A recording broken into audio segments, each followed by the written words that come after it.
Davenport. I'm the director of the Water Permitting Division, and I am here today to provide several updates related to our last board meeting, specifically some of the items that came up in your discussion regarding the Mountain Valley Pipeline and next page, please.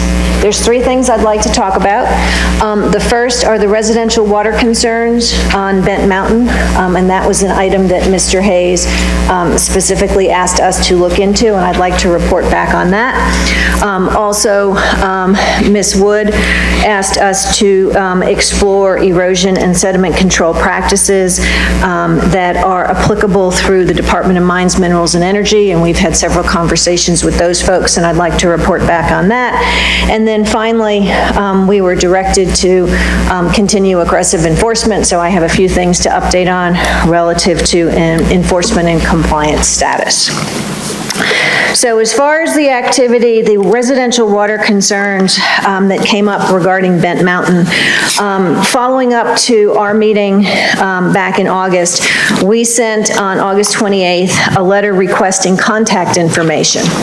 One of the challenges that we sometimes have with projects like this, where there are such a number of people addressing us, addressing you, is we don't always have all the contact information we would usually have if somebody was a regulated entity.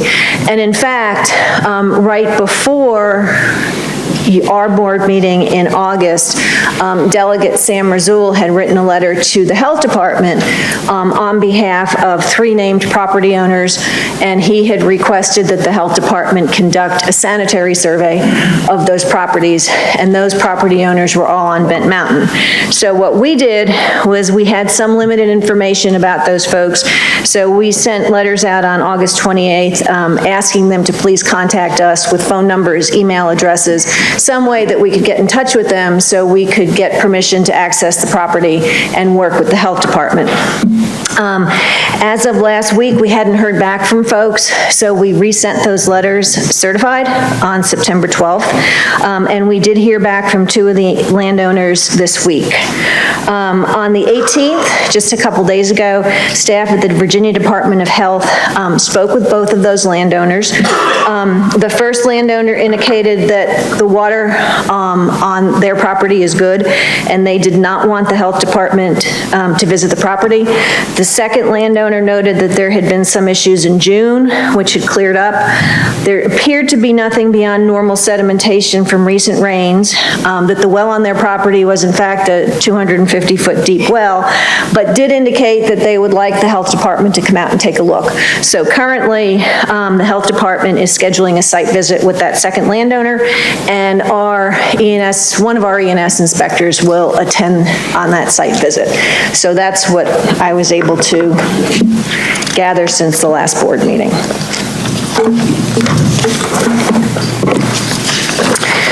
The next thing I wanted to talk about was to update you on where we are with our coordination with the Department of Mines, Minerals, and Energy.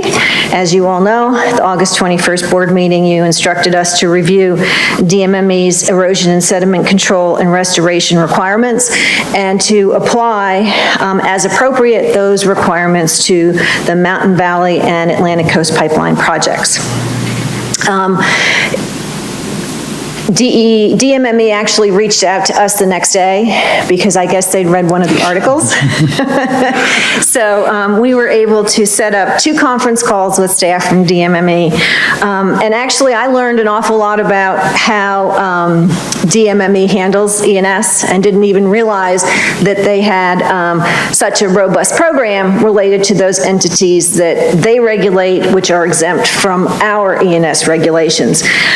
We first spoke with the Division of Mine Land Reclamation, and they're the folks responsible for reclamation of land affected by surface and underground coal mining activity. And the reason we started with them is because of the nature of coal mining, a lot of their facilities, a lot of the work that they deal with is in steeper slope areas, so it kind of made sense to start there. What we determined was that from an E&S point of view, the most similarity between requirements that could apply to a linear utility project were the requirements that they use for their haul roads.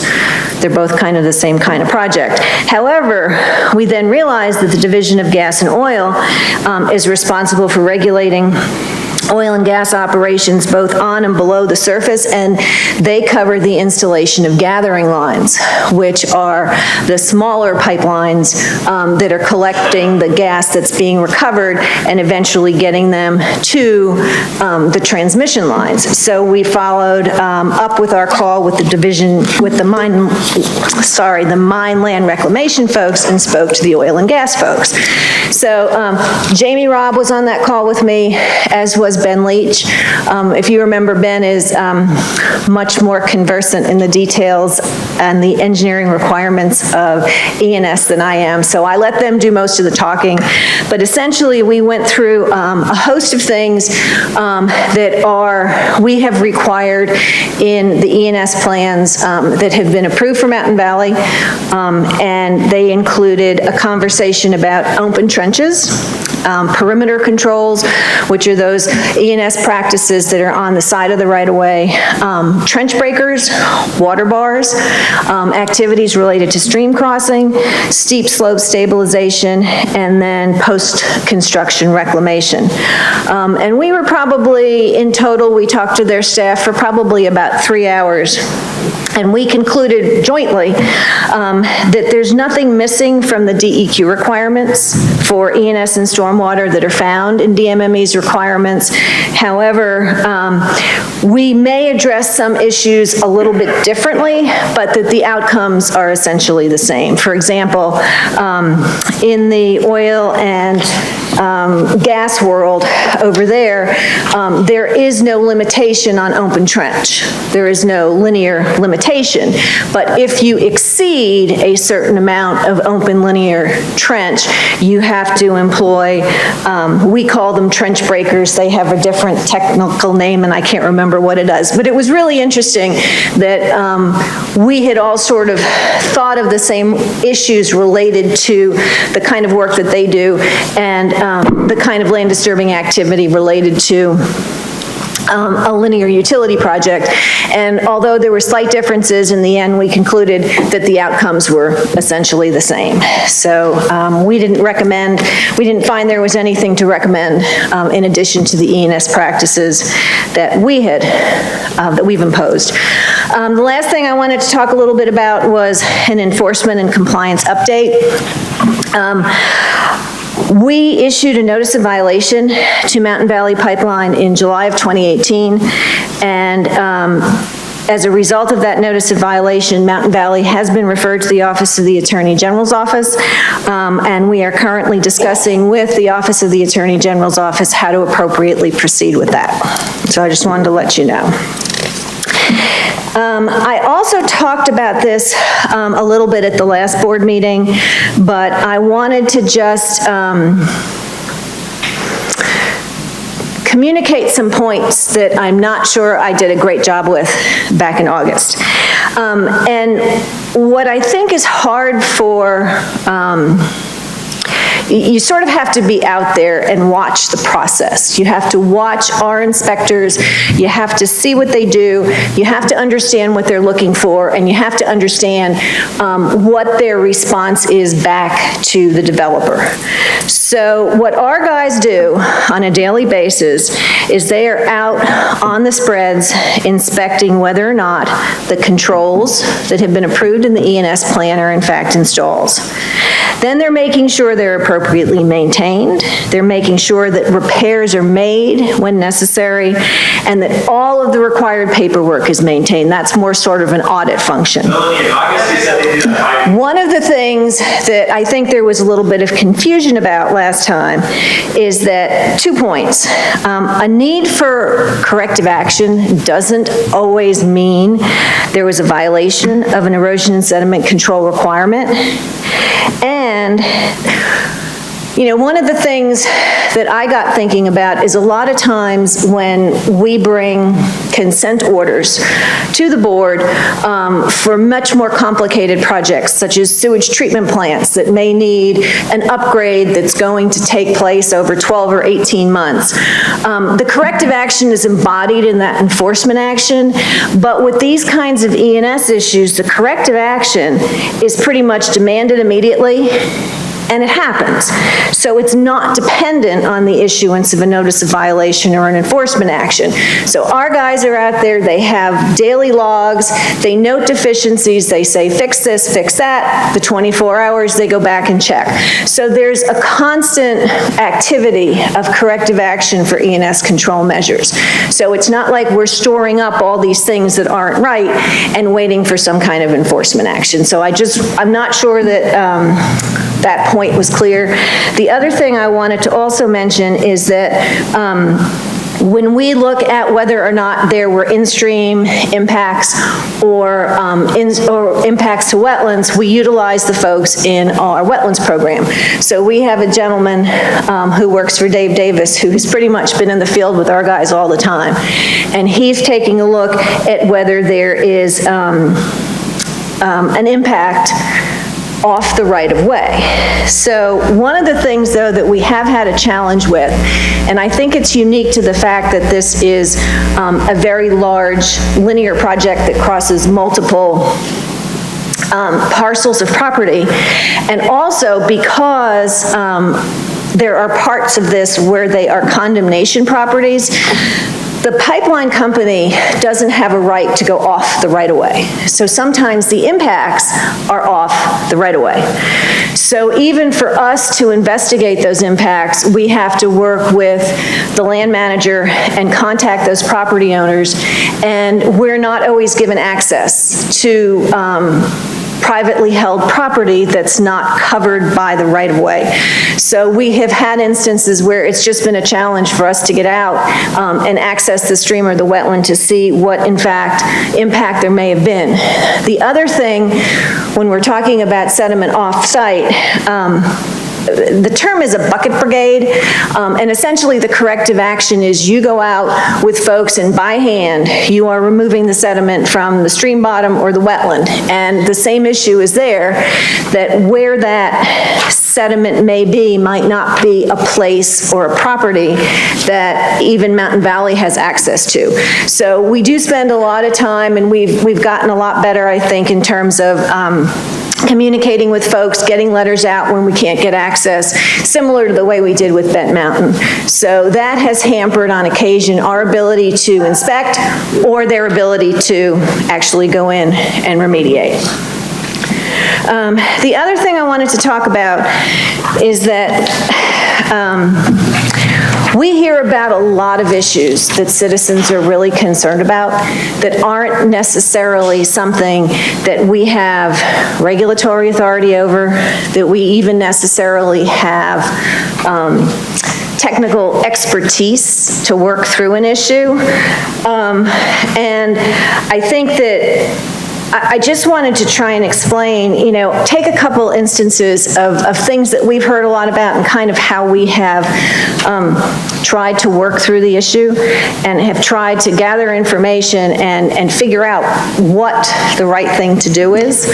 And the three things that I've spent a lot of time working on in the last month or so are the issue of the epoxy coating that's going to be used, that is used on the pipelines.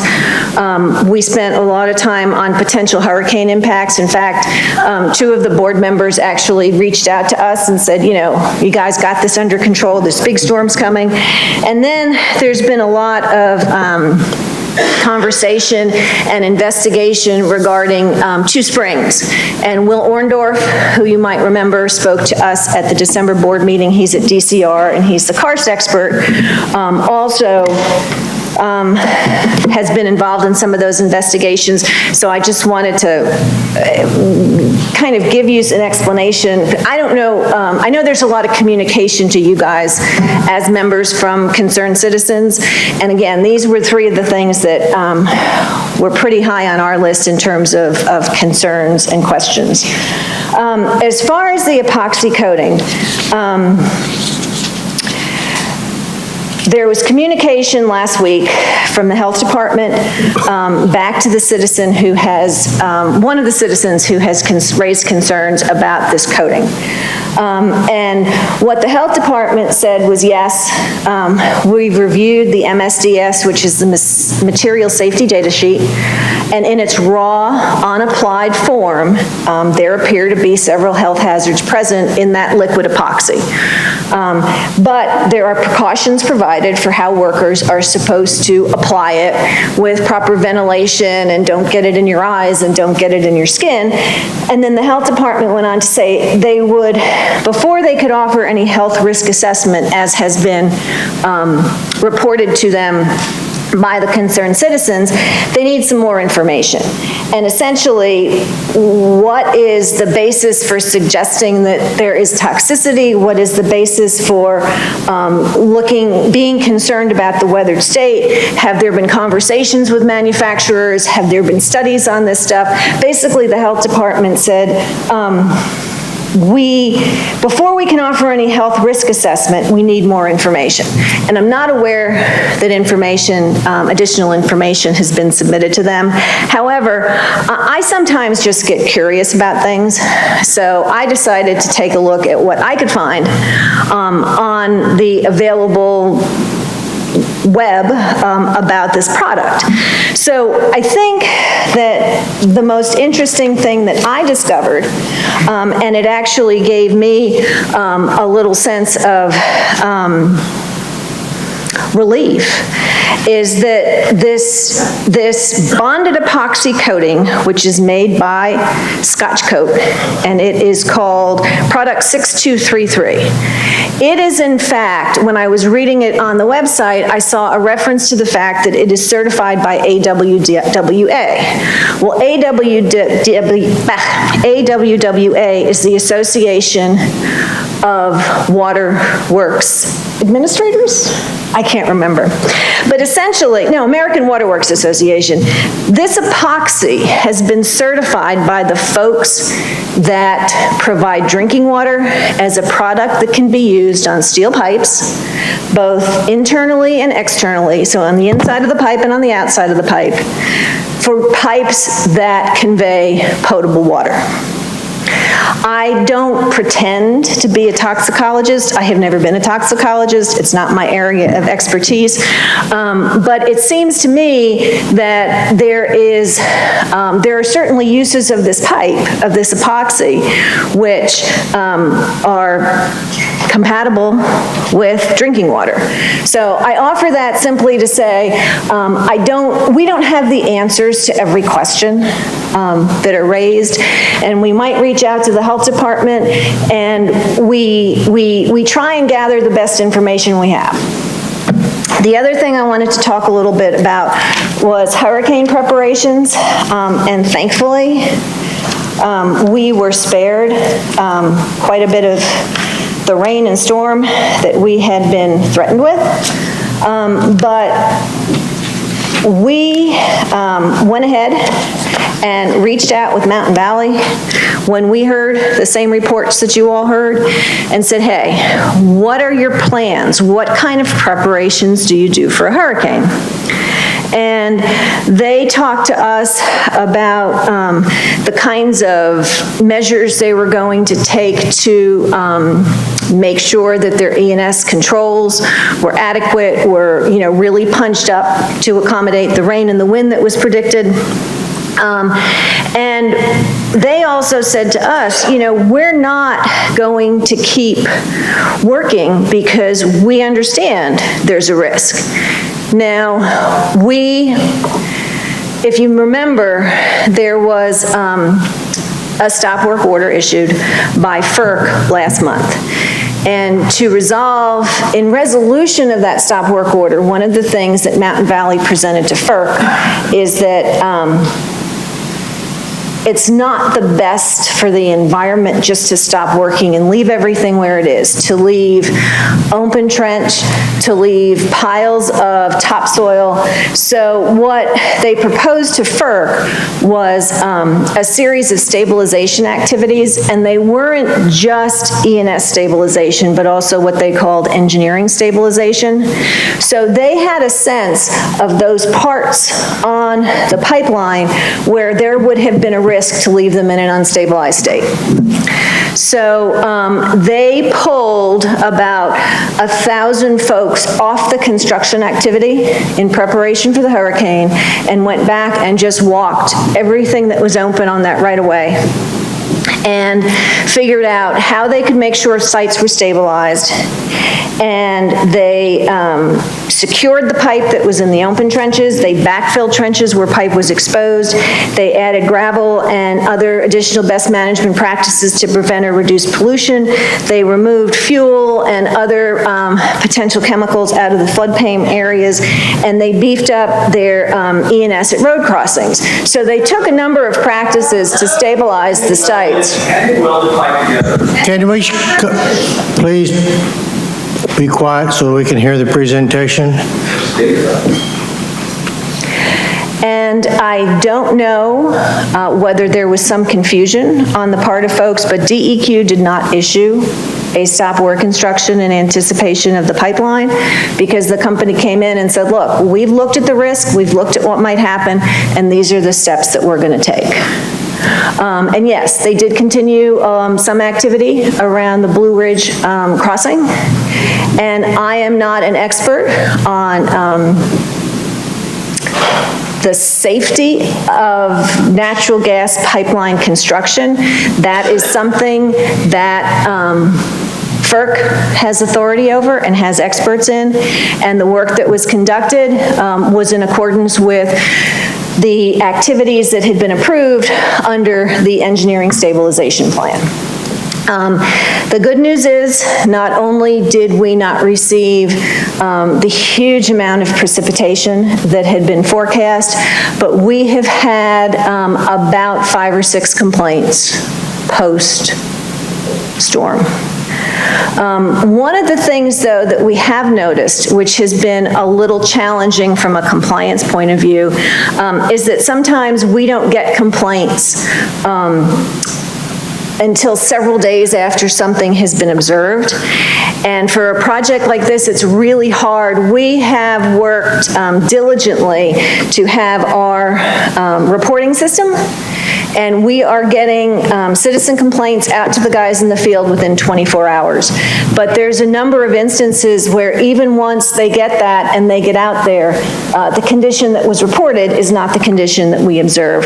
For example, I think we got 4 complaints about standing water post remnants of Hurricane Florence. And when we got out there, our inspectors did not see the standing water that had been reported. So there's always going to be a lag, and that's one of the challenges.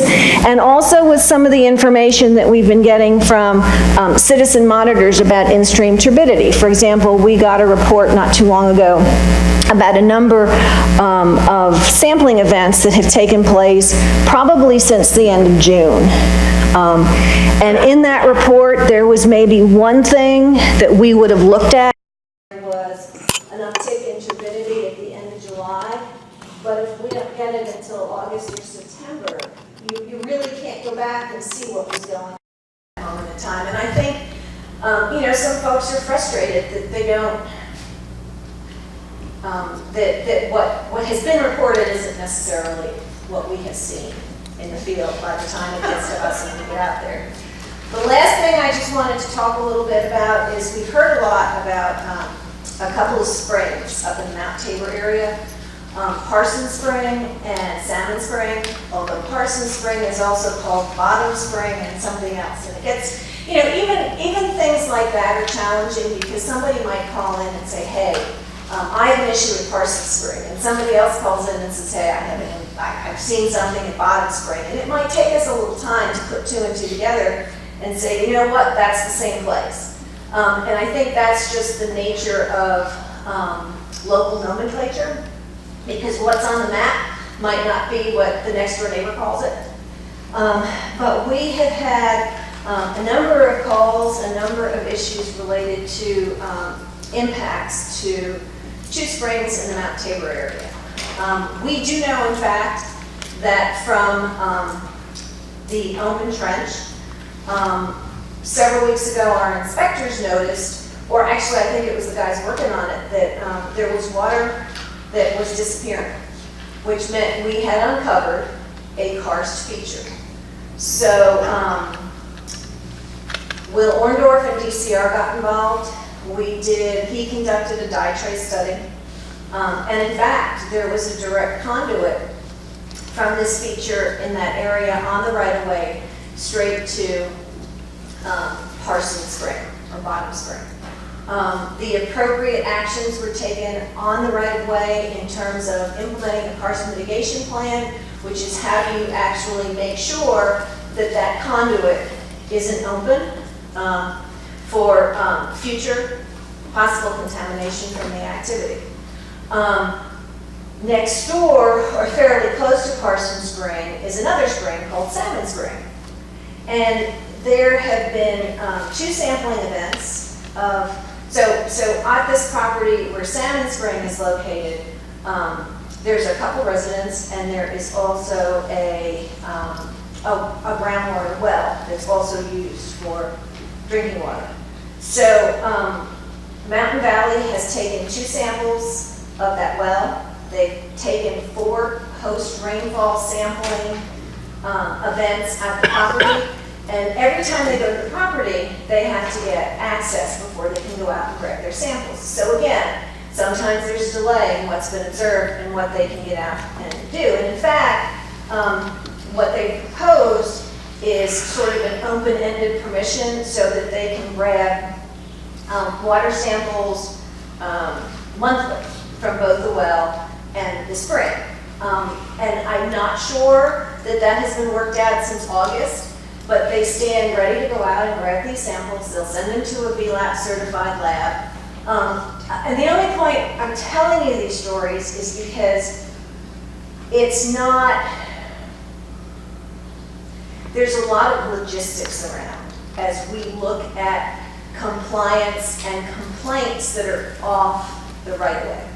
We have access to the right-of-way, the company has access to the right-of-way, but when we're talking about trying to get out in the field and looking at things off the right-of-way, it continues to be a challenge for us. And you know, we can get out and look at E&S measures on the right-of-way as soon as we hear about something, and we do have our compliance guys out there walking it every day, but the off-site investigations have proven to be a little more challenging than I guess we had expected.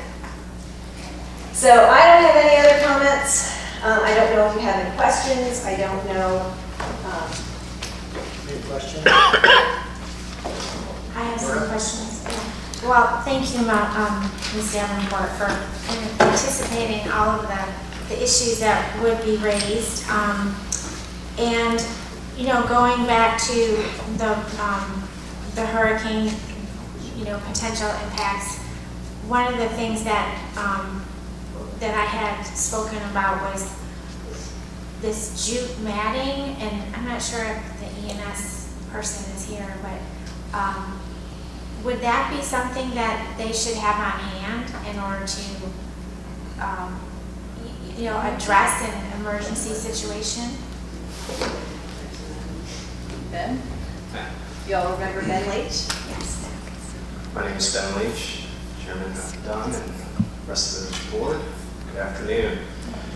Your question is about the use of jute matting. Jute matting is one form of an extra stabilization technique that can be applied. Typically it is used in steep slope areas. And in the case of Mountain Valley Pipeline, they actually used a form of matting material. It's very similar to a hemp fabric. And that particular material was used throughout the pipeline corridor on steep slope areas, especially near stream crossings. That material allows for the water energy to be dissipated quickly, and then it doesn't cause further detriment to the soils underneath it typically as well.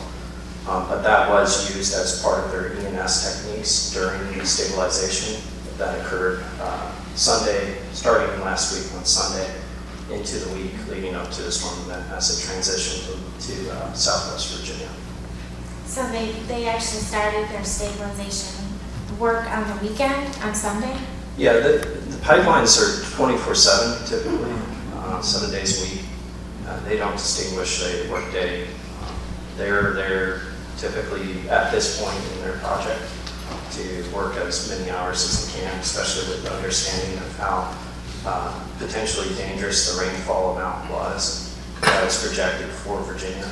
And even though the storm was tracking a different trend, they still continued with the stabilization techniques that they used to implement, because it was unpredicted on how much rainfall they would actually receive.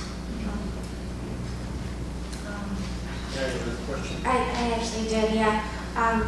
Regarding, and I know after the last meeting, I followed up with Ms. Davenport about this somewhat. I was trying to understand when somebody reports something, how is the tracking of citizen reports to its conclusion? Like, I know some things might be a corrective action that would be done in the field, and you wouldn't need any further action.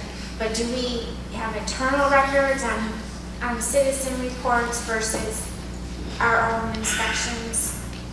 The short answer is yes.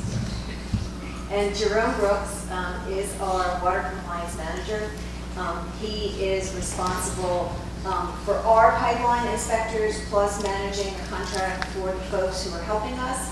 And he also has the gentleman who maintains our database and logs in all of these reports. So I am going to let Jerome answer that question. Good afternoon. Yes, we do have a database. We use a prep database to maintain all of the complaints that come in. Some complaints come in with a number of pictures. So we have another database to store that in, because we can't take up so much space in the prep database. But all information that comes in is recorded. It's recorded there. That information is then uploaded to our external webpage weekly. So if it came in and was open, we investigate it. By that next Friday, if there is a closing result, it's posted. Thank you. Mr. Chairman, regarding the pipe coatings, not only I haven't looked up that specific product, but my recollection is that all of those types of things are regulated under the Toxic Substances Control Act. And that requires basically that any substances that are regulated have to be approved for particular uses. You can't just take, say, oh, we're going to make an arsenic pipe coating and put it on the inside of pipes because it's good for killing the fungus inside the pipes, even though we're carrying drinking water. There has to be you can't use the product except for the approved use in the approved manner.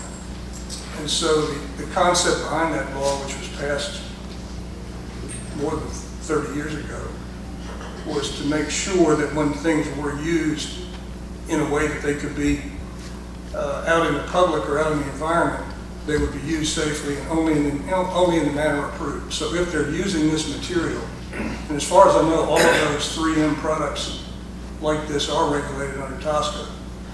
If they're using that material, as long as they're using it in accordance with the approved application, it's safe for that use. Are you aware of anything other than that? No, and again, it is approved for use in potable water Right. lines, both external coating and internal coating. Right, which is consistent with what TSCA would require. My question was just if there's a timeline for the enforcement in the AG's office, what that process looks like.